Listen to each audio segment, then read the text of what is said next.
Halo teman-teman, bertemu lagi di channel Guru BK Konslor. Teman-teman, di video kali ini saya akan mengajak teman-teman untuk bersama-sama kita kembali menyusun modul layanan bimbingan dan konseling. Kali ini kita sudah berada di modul 22 ya. Sudah banyak sekali teman-teman ya. Jadi sudah bisa teman-teman download, susun sampai dengan modul 30. Kemudian teman jadikan referensi di dalam menyampaikan materi layanan ya kepada siswa. Baiklah, di modul 22 ini adapun materinya yaitu etika dan budaya tertib berlalu lintas ya. Etika dan budaya tertib berlalu lintas kita peruntukkan untuk kelas 12 semester ganjil 2023-2024. Topik atau temanya yaitu etika dan budaya tertib berlalu lintas. Aspek perkembangannya yaitu landasan perilaku etis. Capaian layanannya berperilaku atas dasar keputusan yang mengintegrasikan keragaman norma dan aspek etis dalam kehidupan sehari-hari. Fase perkembangan, fase F ya, karena ini sudah kelas 12, kelas atau semester kelas 12 ganjil 2023-2024, bidang perkembangan yaitu bidang pribadi. Sedikit saya sampaikan materi yang kita angkat di modul materi 22 ini. Etika dan budaya tertib berlalu lintas.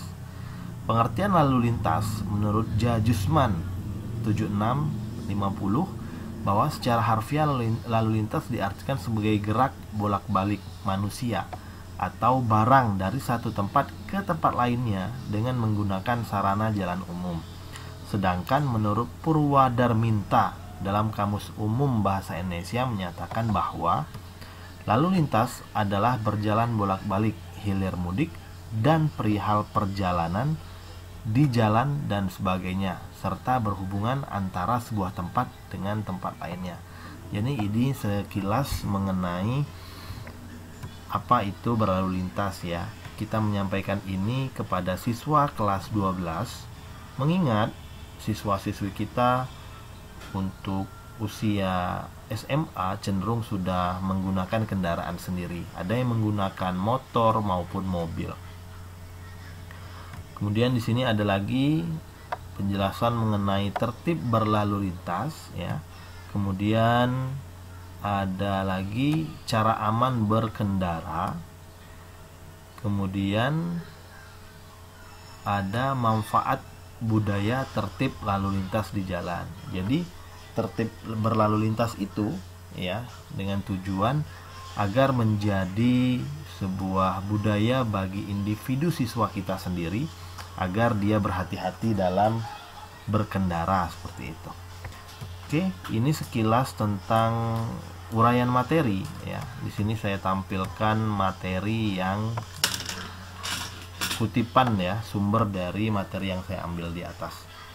Selanjutnya di sini ada LKPD ya. LKPD mulai dari identitas siswa, bahan, alat, dan metode, kemudian kegiatan latihan, pemahaman peserta didik terhadap materi layanan yang diberikan. Kemudian di sini ada pertanyaan yang bisa diberikan kepada siswa-siswi kita, kemudian kita minta agar anak-anak kita mampu menjawabnya. Untuk pertanyaan-pertanyaan ini bukan baku teman-teman. Jadi bisa teman-teman modifikasi sesuai dengan apa yang ingin teman-teman dapatkan dari siswa-siswi. Misalnya apakah ya kita tambah di sini nomor 4, apakah Anda sekalian sudah memiliki SIM dalam berkendara, seperti itu ya.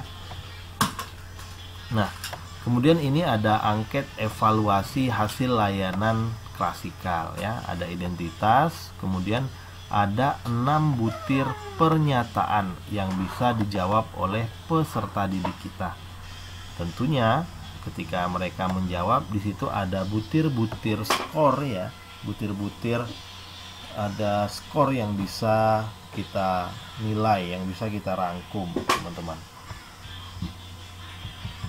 Selanjutnya ada RPL inspiratif ya, dimana RPL ini acuan atau panduan urutan pelaksanaan kita di dalam memberikan layanan klasikal.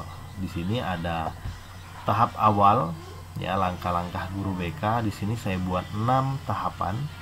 Kemudian ada tahapan proses, di mana ada 5 tahapan.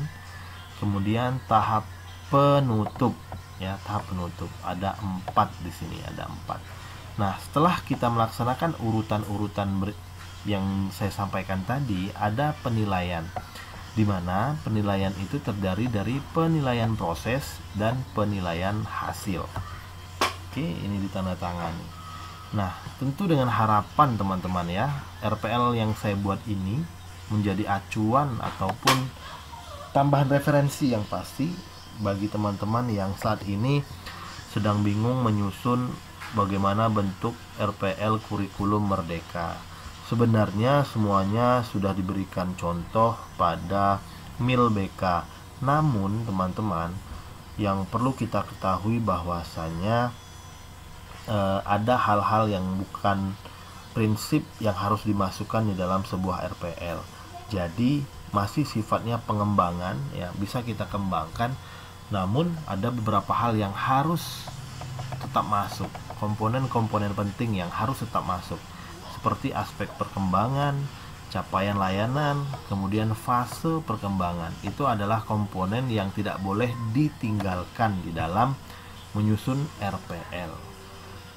Baiklah teman-teman, ini saja yang dapat saya sampaikan. Semoga bermanfaat ya. Saya akhiri, wabillahi taufik wal hidayah. Wassalamualaikum warahmatullahi wabarakatuh.